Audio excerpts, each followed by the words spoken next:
Hello guys, welcome back again to the channel echo point by Shubh Afzal. अब हम chapter number 6 देखने जा रहे हैं। इस वीडियो में हम देखेंगे चैप्टर नंबर 6 जिसका नाम है स्टाफिंग, और स्टाफिंग का मीनिंग और उसकी इंपॉर्टेंस देखने जा रहे हैं। तो चलिए व्हाई वेट, लेट्स स्टार्ट।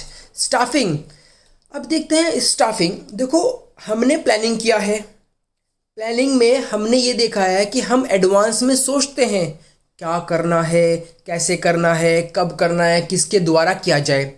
फिर उसके बाद हमने नेक्स्ट फंक्शन पढ़ा है ऑर्गेनाइजिंग। ऑर्गेनाइजिंग में हमने देखा है कि सभी के सभी रिसोर्सेज को कलेक्ट करना और फिर उसको अरेंज करना।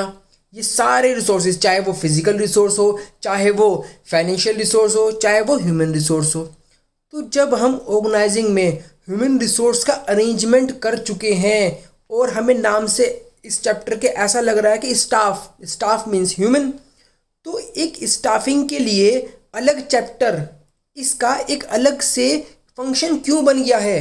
ह्यूमन रिसोर्स का अरेंजमेंट तो हमने देख लिया है ना ऑर्गेनाइजिंग में। तो देखिए, पहले क्या होता था, स्टाफिंग कोई फंक्शन नहीं होता था। बेसिकली 4 फंक्शन होते थे। हम पहले प्लानिंग करते थे, फिर ऑर्गेनाइजिंग करते थे, और उसके बाद हम डायरेक्शन देते थे, फिर हम कंट्रोलिंग किया करते थे। तो लेकिन जैसे जैसे वक्त बदल गया, जज्बात बदल गए, हालात बदल गए, इसी तरीके से ह्यूमन रिसोर्स की इम्पोर्टेंस भी किसी भी ऑर्गेनाइजेशन के अंदर बढ़ती जा रही है। ह्यूमन रिसोर्स का अब यहाँ पे ह्यूमन रिसोर्स को सिर्फ अरेंज करना ही सफिशिएंट नहीं है। ह्यूमन रिसोर्स को अरेंज करना ही सिर्फ ये इनफ नहीं है, बल्कि उनको मोटिवेट करना, उनको गाइड करना, और उनकी एफिशिएंसी देखना, उनका ऑब्जेक्टिव अचीव हो रहा है या नहीं हो रहा है, साथ साथ ऑर्गेनाइजेशनल ऑब्जेक्टिव को भी ध्यान में रखना।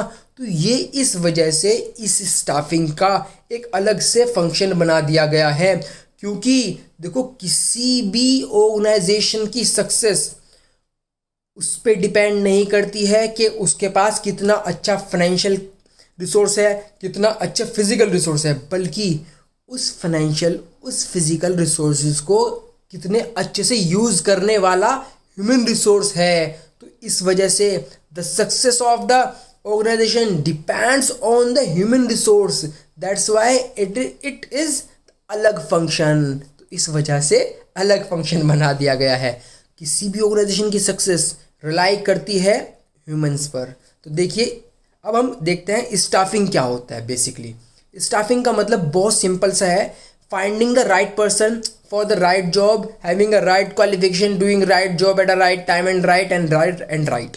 कुछ भी रॉन्ग नहीं है। मतलब एक बिल्कुल ऐसा बंदा ढूंढना जो बिल्कुल राइट हो आपकी ऑर्गेनाइजेशन के लिए, जिसके पास वो सारी क्वालिफिकेशन हो जो आपको उस पोस्ट के लिए, वैकेंट जॉब पोजीशन के लिए चाहिए, और राइट टाइम और राइट क्वालिफिकेशन वगैरह सब कुछ उसके पास होना चाहिए, एक राइट टाइम पर भी होना चाहिए। तो इसलिए स्टाफिंग का अलग से डिफाइन कर दिया है यहाँ पर, और अलग से फंक्शन बना दिया है। तो स्टाफिंग समझ गए आप लोग कि सही, अगर मैं देसी भाषा में बोलूँ कि एक सही सा बंदा, एफिशिएंट सा बंदा अपनी ऑर्गेनाइजेशन के लिए ढूंढना और फिर उसका सब कुछ पालन पोषण पूरा करना, तो वो स्टाफिंग हो गया है।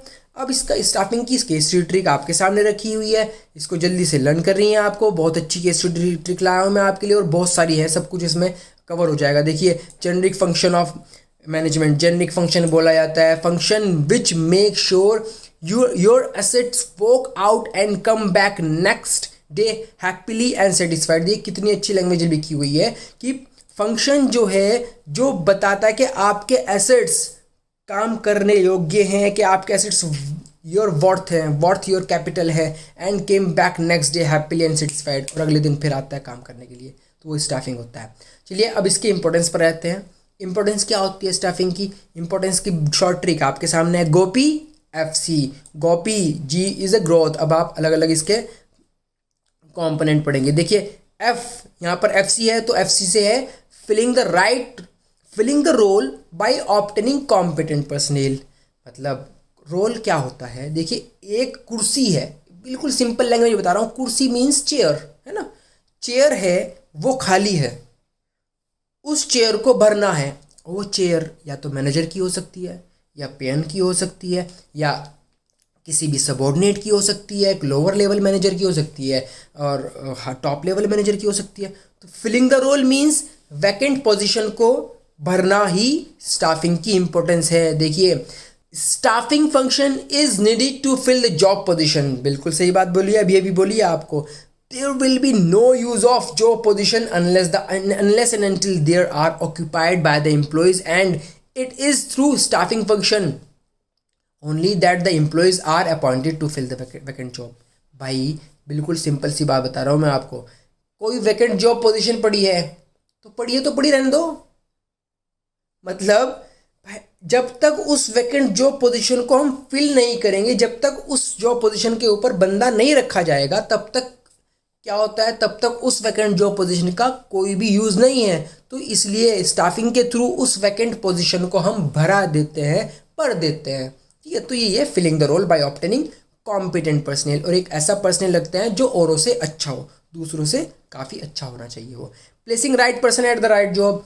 Placing right person at the right job, staffing के अंदर हम सही बंदा सही काम पे रखते हैं। मतलब पीएन की जगह पीएन रखा जाएगा, इंजीनियर की जगह इंजीनियर रखा जाएगा, एक ऑडिटर की जगह ऑडिटर रखा जाएगा और एक सुपरवाइजर की जगह सुपरवाइजर रखा जाएगा। मतलब हर बंदे को उसकी अपनी पोजीशन मिले, यही एक स्टाफिंग की इंपॉर्टेंस होती है। इस स्टाफिंग इस वजह से ही किया जाता है। नहीं तो आप क्या करेंगे भाई, ऑर्गेनाइजेशन में आपने एडवर्टीजमेंट निकाल दिया कि जॉब पोजीशन खाली है और आ जाइए, कोई भी आ सकता है, ठीक है ना। उसके लिए सही बंदा ढूंढना ही स्टाफिंग होता है। देखिए, staffing ensure higher performance by placing right person on the right job by proper recruitment and selection. Proper recruitment किया जाता है उनका, फिर उसके बाद उसका सिलेक्शन प्रोसेस जो हम पढ़ने वाले हैं आगे चैप्टर में वो किया जाता है। पूरा प्रोसेस होता है सिलेक्शन का भी। Employees are given a place according to their qualification. आप जितने अच्छे मार्क्स गेन करोगे उतने अच्छे से आप कॉलेज में जा पाओगे, उतना अच्छा आप दिखा भी पाओगे, है ना। रिश्तेदारों को बड़ा दिखाते हैं हम लोग। तो चलिए, ग्रोथ ऑफ एंटरप्राइज। नेक्स्ट आते हैं growth of enterprise. Growth of enterprise simple सी बात, जितना कॉम्पिटेंट पर्सनल हमारे पास होगा, पर्सनल मीन्स एम्प्लॉय, जितना कॉम्पिटेंट पर्सनल होगा उतनी ज़्यादा ग्रो करेगी हमारी कंपनी। जितना अच्छा एम्प्लॉय होगा उतना ही ज़्यादा वो भी ग्रो करेगा, क्योंकि उसको सही जगह पर हमने रख दिया है। अब मैं आपको एग्जांपल देता हूँ। विराट कोहली को आप बोलो कि आपको स्विमिंग करनी है और स्विमिंग में जो है ना हमारे लिए गोल्ड मेडल लेकर आना है ओलंपिक में, तो नहीं हो पाएगा, क्योंकि Virat Kohli is specialised cricketer, that's why he is a cricketer. तो इसलिए ग्रोथ ऑफ द एंटरप्राइज इसलिए होती है क्योंकि स्टाफिंग में सही बंदा सही जगह रख दिया जाता है। देखिए, by appointing efficient staff, staffing ensure continuous survival and growth of the enterprise. Efficient बंदा रखेंगे तो ग्रोथ तो होगी। चलिए, optimum utilisation of the human resource का ऑप्टिममली यूटिलाइज करते हैं हम लोग स्टाफिंग के थ्रू, क्योंकि स्टाफिंग में हम प्रॉपरली एनालाइज करते हैं कि कौन सा बंदा किस जॉब पोजीशन के लिए अच्छा है। उनकी प्रिलिमिनरी स्क्रीनिंग होती है कि हमारे लिए कौन सा बंदा कॉम्पिटेंट रहेगा, कौन बंदा अच्छा है, कौन बंदा अच्छा नहीं है। तो देखिए, तो इस वजह से हम ऑप्टिमम यूटिलाइजेशन करते हैं ह्यूमन रिसोर्स की। Through manpower planning and job analysis we can find out the number of employees and type of employees required. हम जब स्टाफिंग करते हैं तो प्रॉपर मैन पावर प्लानिंग करते हैं, जॉब एनालाइज करते हैं कि एक काम को करने के लिए कितने बंदे चाहिए और उस काम को कितने बंदे एफिशिएंटली कर पाएंगे, वो इतने ही बंदे रखें अपने पास। That's why optimum utilisation of resources होता है, ह्यूमन रिसोर्स ऑप्टिमम यूटिलाइजेशन होता है। So there are no chance of overmanning and shortage और अंडर यूटिलाइजेशन ऑफ पर्सनल का ना तो ओवर मैनिंग होगी, एक काम के लिए 2 बंदे नहीं रखे जाएंगे, या फिर एक ही काम को बहुत सारे आदमी नहीं कर रहे होंगे, ना तो शॉर्टेज होगी क्योंकि प्रॉपर स्टाफिंग हो रही है। बंदों की शॉर्टेज भी नहीं हो पाएगी कि भाई एक ऑर्गेनाइजेशन के अंदर कम बंदे पड़ रहे हैं किसी भी काम को करने के लिए, क्योंकि हमने प्रॉपरली ह्यूमन रिसोर्स डेवलपमेंट एक क्या बना दिया है, एक अलग से डिपार्टमेंट बना दिया है।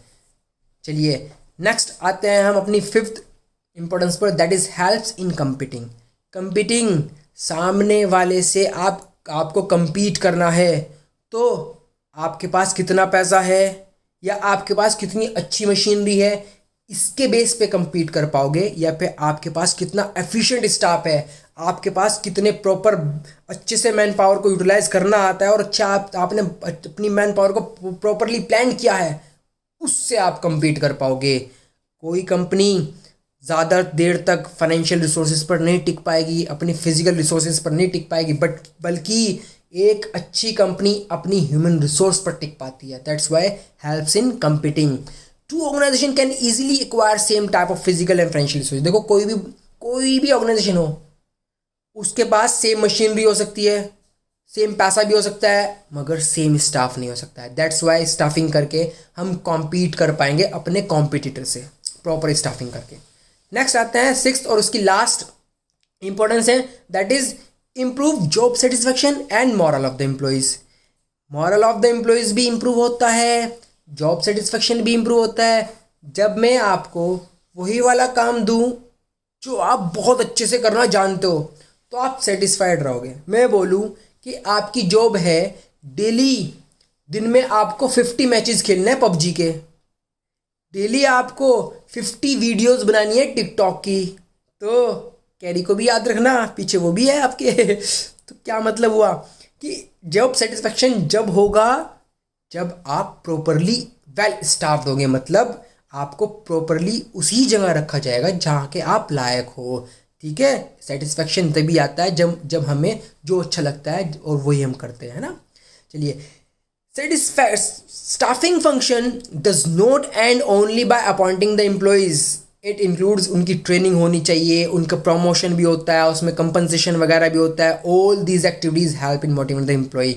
मोटिवेट करने में एम्प्लॉयज़ की क्या हेल्प करती है, उनकी प्रॉपर ट्रेनिंग, उनकी उनका प्रमोशन, उनका कंपनसेशन। देखो आपको एक बहुत अच्छा एग्जांपल देता हूँ, बिल्कुल आपके स्टाइल का। आप पबजी में मैच खेलिए, जब तक आप बहुत अच्छे प्लेयर नहीं होंगे ना, जब तक आप बहुत सारे बंदों को मारोगे नहीं, तो मज़ा नहीं आएगा। जब आप स्टार्ट किया और एकदम मर गए, मज़ा नहीं, सेटिस्फेक्शन नहीं मिलेगा। जब आपने 10-15 को मार दिया ना, satisfaction, winner winner chicken dinner. तो that's why improve job satisfaction, क्योंकि आप एक वेल प्रॉपर प्लानिंग करने के बाद यहाँ पर एक ऑर्गेनाइजेशन के अंदर सेट हुए हो। तो चलिए, ये तो हो गया हमारा इंपॉर्टेंस। अब आप difference between staffing and human resource management कर लेते हैं। बहुत अच्छा टॉपिक है, ज़रा ध्यान से सुनना। देखो, ह्यूमन रिसोर्स मैनेजमेंट क्या होता है पहले ये देखते हैं, क्योंकि हमने स्टाफिंग ऑलरेडी देख लिया है। The function of human resource management is to provide skilled human element to the enterprise. Human resource development होता है, ह्यूमन रिसोर्स मैनेजमेंट होता है। ह्यूमन रिसोर्स मैनेजमेंट का क्या मतलब होता है कि एक ऑर्गेनाइजेशन को स्किल्ड ह्यूमन रिसोर्स प्रोवाइड करना, ठीक है ना। Therefore big enterprise create a separate department. जो बड़ी बड़ी ऑर्गेनाइजेशन होती है, एंटरप्राइजेज होती हैं, वो एक सेपरेट डिपार्टमेंट खोल लेती हैं, सेटअप कर देती हैं, जिसका नाम होता है HRD, ह्यूमन रिसोर्स डेवलपमेंट, या ह्यूमन रिसोर्स डिपार्टमेंट कह सकते हो आप इसको।